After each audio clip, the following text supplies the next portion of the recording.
Dr. Luciano, Professor Luciano from Johns Hopkins, head of the CSF disorders, and it's going to talk about idiopathic hypertension. In part. In part. Yes. And a few other things. Right. Right. Do you want to try this? Do you want to put it in there? I guess.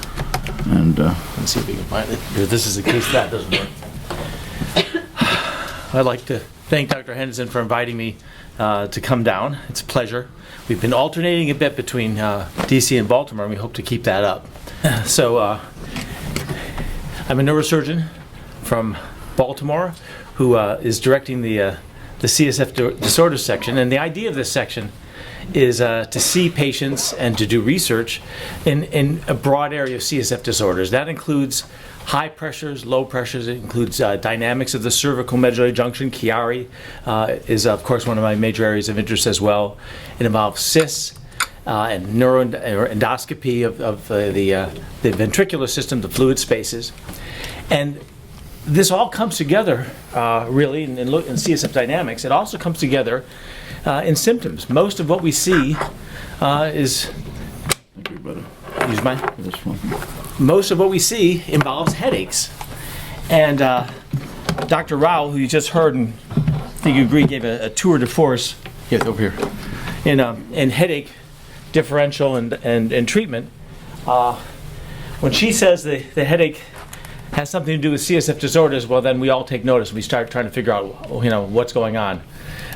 It seems simple if there's, high pressures or low pressures giving you a headache, but it isn't always so simple. We can't always figure out when a person has high pressures.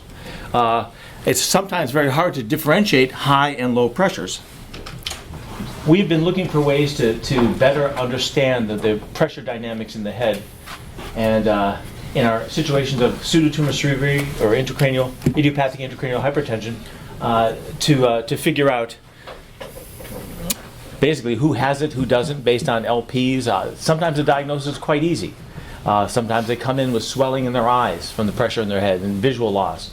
And an LP shows very, very high pressures. There's a lot of situations like that. We know a person has pseudotumor and needs a treatment, often a shunt or a stent, and we'll talk about some of those. In a similar fashion, sometimes we really know when a person has low pressure. They can't get up. They have very severe positional headaches, and their pressures are very low. I'm here to talk about a little bit more about the gray areas, not the blue areas. So, I'm talking a little bit about the gray areas again, where there's some lack of clear evidence and ambiguous, where we're trying to figure out a little bit more about what's going on. And one of the things that we encountered is data, lumbar punctures from our group or from the outside, in which maybe the pressures were just high normal or just above normal, and perhaps the person doesn't have the swelling in the eyes that we see with pseudotumor, and how to figure out which of those patients we should be treating with medications or other more invasive procedures. What I'd like to present is just a little bit of our preliminary data and some of the ways that we're trying to figure out with intracranial pressure monitoring what's going on. So, no disclosures, but I wanted to make sure we list all the things. You see Dr. Rao there telling us that this person has a headache and coming in with high pressures perhaps and pseudotumor cerebri or not. And just to talk about the pressure issues themselves, of course it's just logically, you can have high pressure, pseudotumor cerebri or idiopathic intracranial hypertension, low pressures where there's presumably a CSF leak and your tank is low, and when you get up it's even worse. And there's many that come to us who have a bit of either clinical symptoms or history of a mix of these. So how do you sort these out? Well, LP has been, for about 100 years or so, the way to sort this out. And lumbar puncture, if it shows a pressure above 25 centimeters of water or 18 millimeters of mercury, when done, quote, properly, is most often considered the evidence of increased intracranial pressure. However, there's a lot of problems with LP. Certainly pressures can be clearly high, way above 25, 40, 50. Person has, again, swelling in the eyes, they have high pressure. But an LP gives you one moment in time. It's also measuring a pressure quite far away from where you want to be measuring the pressure, which is really in the head. And there's quite honestly a fair amount of artifacts and positional issues that can change that pressure. These are all things that are kind of obvious when you're trying to measure something with a needle down here and trying to get pressure in the head. The advantage of the intracranial pressure monitoring, of course, is that we get an actual pressure wave, we get continuous measurement over time. We can measure, we actually end up measuring usually about 48 hours or over 1 or 2 nights. And we can also measure in different positions. Intracranial pressure monitoring can be done. Here's a monitor put on the forehead. We make a 1 centimeter incision or less than 1 centimeter. We drill a 2 millimeter hole and drop a pressure wire. These patients are eating, watching television, sleeping, and laying down, sitting up, and standing up, walking around the unit. It's kind of disconcerting. I have the healthiest patients in the ICU. They're the ones walking around the ICU. We have to have them in the ICU because that's where the monitors are. But we can do positional testing. We can do it for periods of time, and we can study the response of pressure over time. So I'm here to just give some evidence that this kind of observation can have some importance.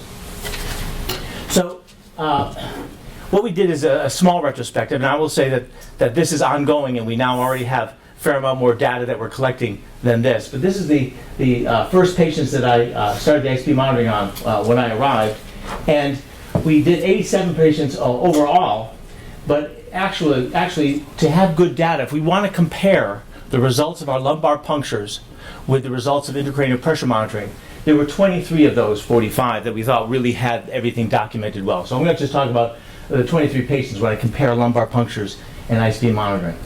And then when we talk about testing them positionally, we have more than this now quite honestly, we're doing more, but these are the 19 who had the best documentation and series of intracranial pressure monitoring with different positions. So I'm going to give you a few slides just to talk about what we found out and the hints that we've obtained based on these kinds of studies.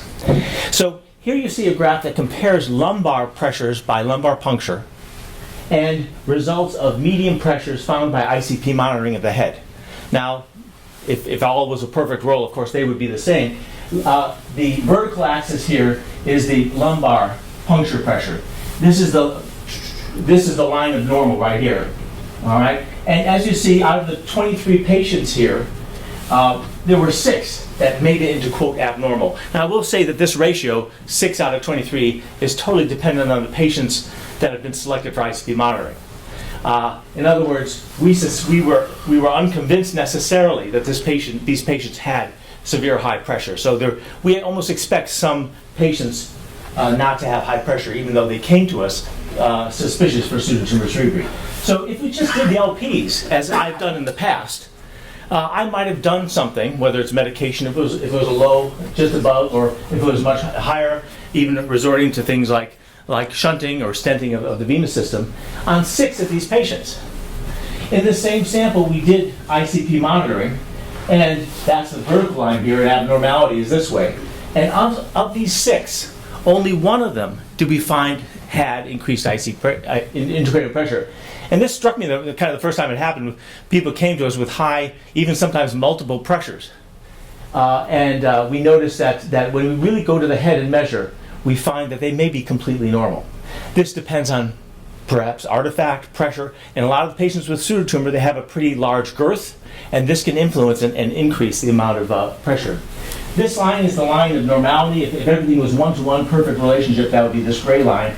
You'll note that, that's the green line, that most of the patients are under the green line. That means that in most patients, the LP overestimated the actual intracranial pressure.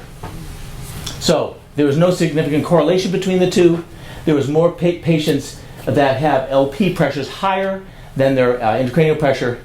And clinically, only 1 out of the 6 had a verified intracranial pressure. Well, this was just a little study comparing the two, and we're going to extend this further. But it tells us that we have to be wary of lumbar puncture measurements. And it turns out, especially in the pseudotumor patients as well. Let me just show a few slides about what we found out about position, because it's a big deal to have these patients in the intensive care unit and have them up and measure them. And we do it for 30 minutes laying down, 30 minutes sitting, 30-minute standing. We have them walk around the unit, as I mentioned, and remeasure them. We want to simulate a little bit of, normal life in the ICU, if you will. And as you might expect, as we often have heard in the past and do expect, as a person goes from laying down supine to sitting to standing, overall, in the patients we are evaluating for pseudotumor, and the patients what we call mixed disorder, we're not sure if they have pseudotumor or fluid leaks, and in the leak population, all of them trend downward. As you get up, your pressure in your head tends to go down. Not too much of a surprise, and that's what we found on average on the patients. But the interesting thing, the fascinating thing for us was the details. If you just look at the black line of the pseudotumor patients and look at them individually, you'll find some of the patients, and the N gets pretty small here, this is why I warned us all as a pilot, but 3 of these patients were pretty flat going across, and 2 of them actually went from pressures that were in the normal range to well below or the normal range in the negative area. We would not have detected these low pressures if we didn't stand them up. So it made us think that we do need to test. And is there a difference between these people's heads and the pressures in these 2 people's heads? Yes, there has to be something different in their dynamics. And it also made us suspect, of course, that when you're up and have your pressures abnormally low, you might be revealing a CSF leak that perhaps wasn't suspected. These patients were brought in actually for pseudotumor cerebri, for high pressure. Why are we seeing under certain conditions abnormally low pressure? In 2 out of the 5 of these cases. Here are the people that are being evaluated for CSF leaks. They come to us typical, and for the most part, typical positional headaches. However, we may on imaging not see any sagging brain, any of the things that we may typically find when the fluid is leaking and the brain starts to sag from low pressure. These people, again, lying down, sitting, and standing, you see in 3 of them, we do indeed find that the pressure goes down to abnormal levels or low levels. And low here was defined, and we've debated this for a long time, 7 millimeters of mercury, which is equivalent to roughly about 10 centimeters of water. So these were found, but they were only found again when the patient was standing. So we learned our lesson on all these patients of different etiologies and evaluation, that the position can change the pressure in some, but not all patients, and this may make a difference in terms of our treatment approach. We have those pseudotumor patients that may have CSF leaks, for example. We have these patients here that didn't have low pressures at all. Well, that tells us that even though you may have some headaches, even though you may have some symptoms that in the imaging perhaps that shows you may have intracranial hypertension, your pressures are not low enough, don't believe that they're low enough to be the cause of the headaches. So this ICP monitoring becomes a good way for us to test, especially in those difficult cases, of whether we think we have high pressure, low pressure, or normal pressure. Let's see if we can. Okay, now it's jammed a little bit. Let me just see if I can. Okay. There we go. In the mixed group, you might expect these are people that have some evidence of CSF leak, and I'll present one of these in a few moments, of perhaps low pressure and CSF leak, and also a history of pseudotumor cerebri. Their pressures were really all over the place, and the response to laying down, sitting, and standing was also sort of all over the place. Most of them actually stayed in the normal range, and this is an interesting and something that gave us all pause, because if you have one disorder that tends to give you high pressures, but also a history or episodic perhaps or long-standing fluid leaks, then what happens to the pressures? They could actually be intermediate in the normal range, which would be a diagnostic nightmare when it comes to pressures. These pressures were essentially normal, but we knew they had headaches and CSF pressure abnormalities. So just to summarize these findings, and I won't go through the slide because really I've said it during the slides, but when we compare LP to ICP monitoring, generally we find higher LP pressures, and we find that they're not well correlated. With positional testing, we find general decreases, but there's very interesting variability when you start putting these patients through different positions and finding out about differences in how they react. There are a lot of limitations to this little set of data. It's a retrospective study. The number, as we've mentioned, it's a highly selected group. These are people that come to us with symptoms and history of pressure. Some of them come to us with LPs of a measured pressure of 25 or 28 and so forth. So this is a group that we have selected as warranting intracranial pressure monitoring. We don't do intracranial pressure monitoring if we have clear evidence of high or low pressure from less invasive ways. And also there's a lack of gold standard. For example, if we think there's a CSF leak, CSF leaks can be hard to find and locate and treat. And so we may think we have one. Can we find it and treat it is the other issue. So ICP monitoring is useful, especially in the absence of less invasive measures and with ambiguous data, reminding that 5 out of 6 patients were positive, meaning you shouldn't operate on them. And that's important. In the positional work, 63% of the patients turned out to have normal pressures. And so this method has been a great method of ruling out a pressure problem in a very good standard way, and avoid surgeries. We've had patients who've come to us who've had 5, 10 shunt revisions to make the shunt work better, and it turns out it was already working too well, or it wasn't even needed. So that's the kind of information that we can get when we look closely at the pressure. It can also, as we mentioned, especially from the positional data, it can help us find the leaks. And based on what I've mentioned and hinted at, even the few patients we saw, we're seeing these evidence of high and low pressure within the same patient.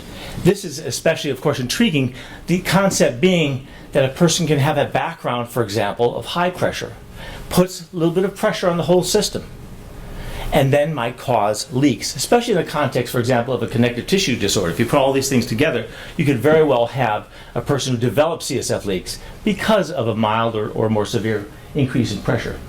So let me just end by going through a case, which I think illustrates what's going on pretty well. We're dealing with someone that we would consider in that mixed area.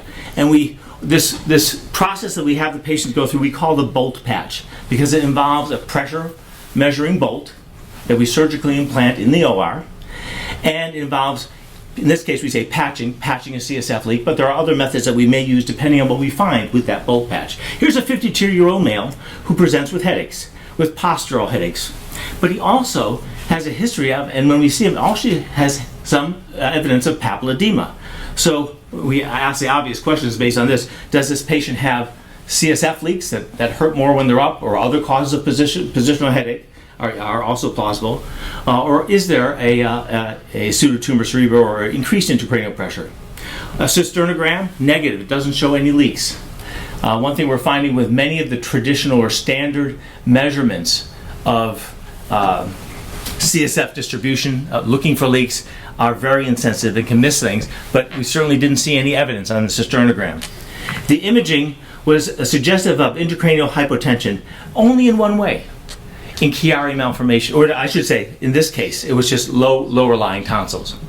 I have seen patients with spontaneous CSF leaks and intracranial hypotension that have a Chiari malformation that I would say the majority of Chiari interested surgeons would say, well, that's a severe Chiari, it needs decompression, very likely congenital. The mother says, did she have this all her life? And say, well, yeah, it's very likely that this was there, may be a little bit better or worse over time, but it's basically there.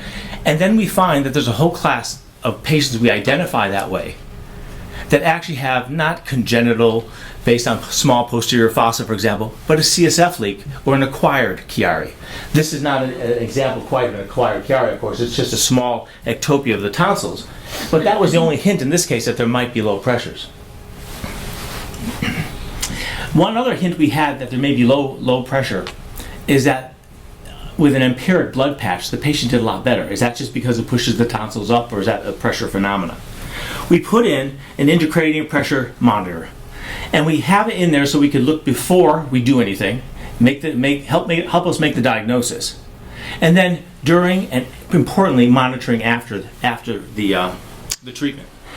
Well, this patient after got the ICP monitor, and actually I believe this should be one of the patients that was in that list.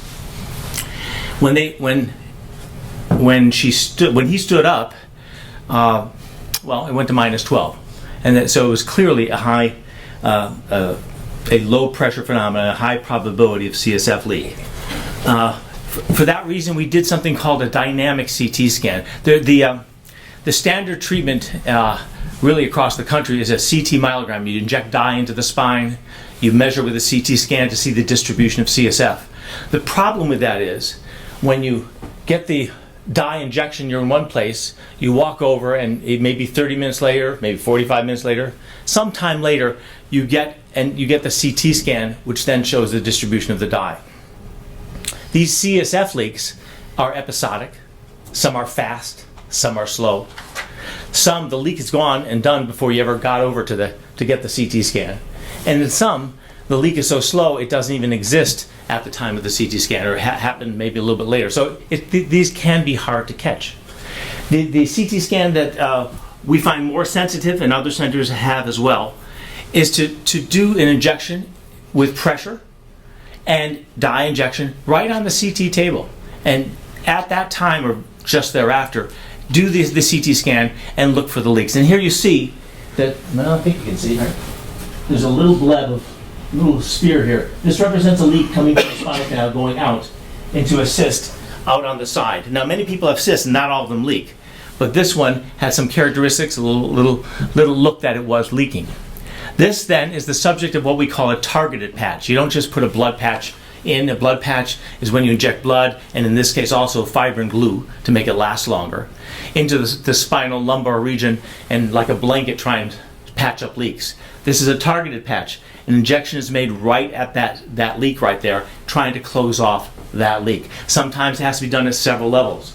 That was done, and it did, we believe, close off the leak. How do we know that it helped the leak? Well, the patient did feel better for a short period of time, but then he got his headaches back. And so, did we blow the patch or something? Well, the ICP monitor was still on, and the pressures went from -12 standing to now 30s and then into the low 40s. Even with laying down and even with sitting up. Clearly high pressures. This person has a background of true pseudotumor cerebri or intracranial hypertension. We do shunting for pseudotumor cerebri when it's beyond medications, and we also do stenting of the veins. Sometimes blockage of the veins in the back, the transverse sinuses, can result in high venous pressures and increased intracranial pressure. Many people are dominant on one side. This person is dominant. This side is probably congenitally not open. This side is open. And there was a feeling that, I'm not sure how it shows here, but that there was some constriction there. However, on examination of pressures, what our interventional radiologists do is they go in and measure the pressure before and after a possible stenosis and see if there's a drop-off in pressure. That means it's a significant blockage. Didn't find any here, so we went ahead and did shunting. And this person had a relief of their headaches that they've been having for a long period of time. I think it was a couple years.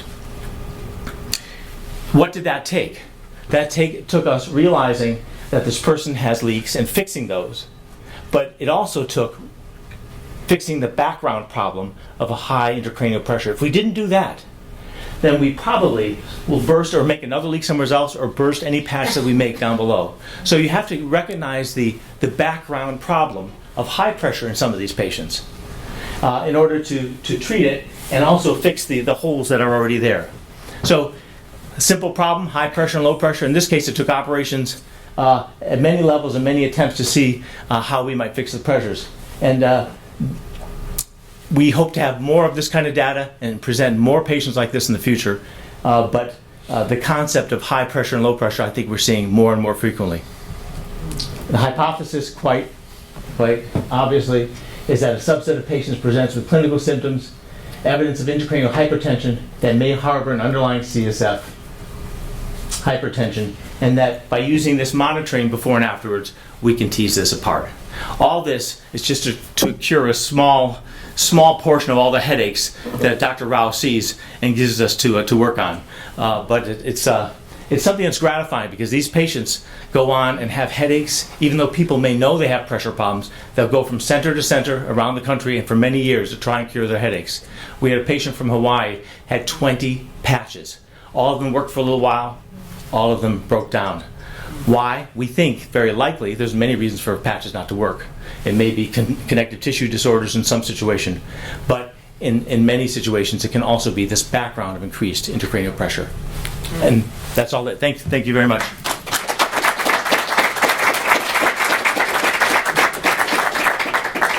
I'm especially proud that we got the computer to work. Yeah. Yes. Mark, in what percentage of the patients where you find high pressure, do you find that the patients are responsive to Diamox or Topamax? And is it ever possible to treat it medically rather than putting it down? You know, I think we find when the pressures are, shall we say, in the high 20s of millimeters of mercury or low 30s, it is in the range of treatability, and I think that the percentage is actually quite high. It may be even as high, in terms of treatability, you know, about 60-70% of those in that range. The trouble sometimes, and I would say it's as much of the time, is that they don't tolerate the Diamox. They might have the stones, or they might just, you know, Diamox makes you feel bad in lots of ways. And so I think it's often effective, but it's tolerated not so much. Yes? We seen here in this hospital a few leaks that were very, very bad. And the funny thing is that in EDS patients, apparently one of the three conditions that go with leaks are Marfan syndrome, EDS, and polycystic ovary syndrome. Then, back in time, I searched the literature about this issue, and I was surprised to note that there are medications, common medication that increase the intracranial pressure. Opiates is one of them, nitrofurantoin, all the phase of the dilator like hydrazine, nitroprusside, and so on. But more common and unexpected medications. There are literature reports of increased ICP after vitamin A. Yes. So we try to give all of these medications to our patients with low ICP to see if we achieve something. We didn't.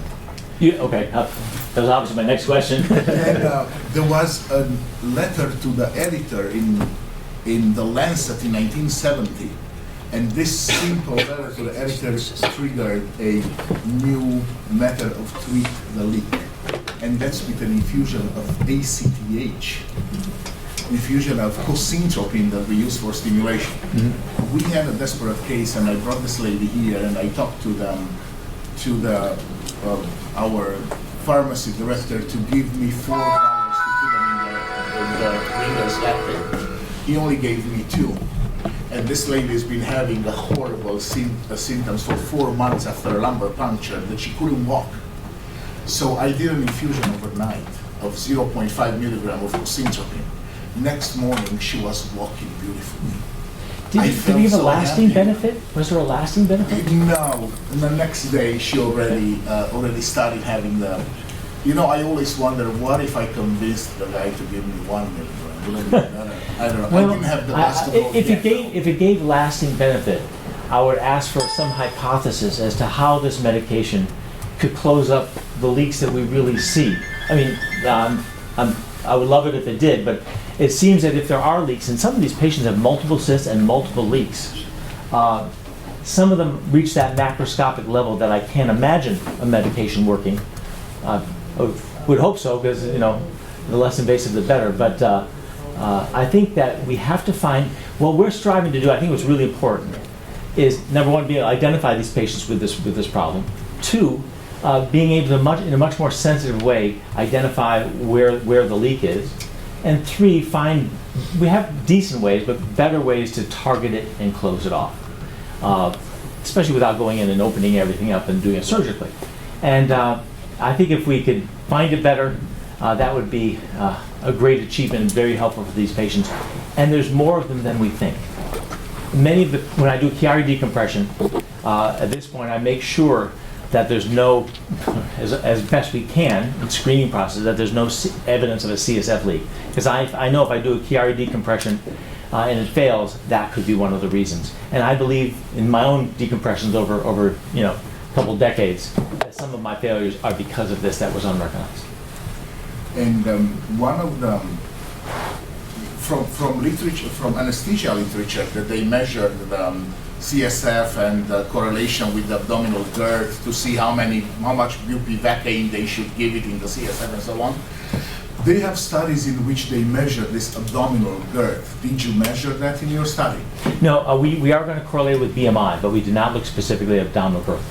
In your slide, in which the purple line goes up when the patient stands up, and the black one goes down, I will go on a limb here to say the purple guy has a very big belly. Yeah, I mean this is what makes all this so fascinating. I mean the big belly changes intraperitoneal pressure, changes compression of the venous return, which also affects that, and so that in part body habitus I'm sure explains some of the variability, but also that doesn't mean that it doesn't explain some of the changes which cause headaches. So. Thank you. Yeah. Just a brief question. Do you have plans to investigate non-headache populations such as Tarlov cyst patients in the same manner? Well, we do. We actually have a Tarlov cyst program, and so we are seeing an influx more. Actually, just started last year of Tarlov cysts. With the same intracranial pressure. Well, we are putting them with intracranial. Right. Yeah. In fact, we just did a patient last week in which they corrected some thoracic leaks, but may note that there were also some Tarlov cysts that may be causing direct compressive symptoms, but may also be part of the leak. So we're going to wait and see if we have to go back and do that. But I guess your question is, if a person has no evidence of intracranial hypotension, you would put them on pressure. No, right now they don't meet our criteria to do it. In other words, as your current question is headache caused by leak caused by the hypertension.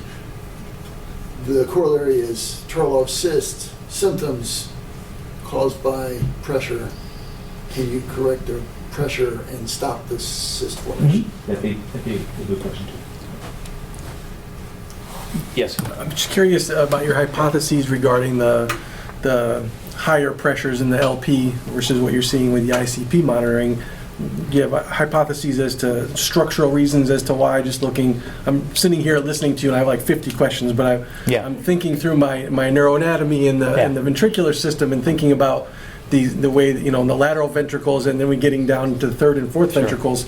You're going through this long aqueduct of Sylvius into the fourth ventricle, and then is that changing those pressures lower? So is there a resistance pressure effect and that sort of thing? Yeah. I think my first things to eliminate, I think the things that are somewhat common are the more mundane.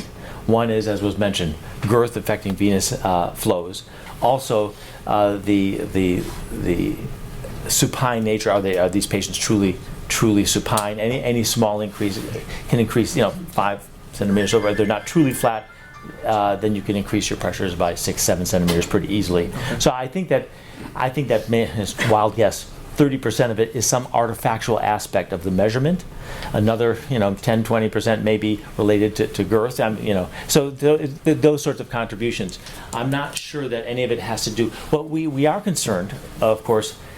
How good is the communication between the head and the spine? Right. And we do routinely, as part of our CSF disorders workup, a cine flow studies which look at the communications between, and so that becomes an issue. If there's a Chiari or lack of communication or lack of flow, then what does the pressure increase mean down below? I have seen what I felt to be artifactually high spinal pressures when an LP was done in a patient with a Chiari malformation. And it turns out, Chiari was not the problem. The problem was it was measured as high pressure, but high pressure because there was a blockage up here. Mm-hmm. And so it came out in the other direction. So, thank you. Thank you, Mark. That was brilliant. Thank you very much.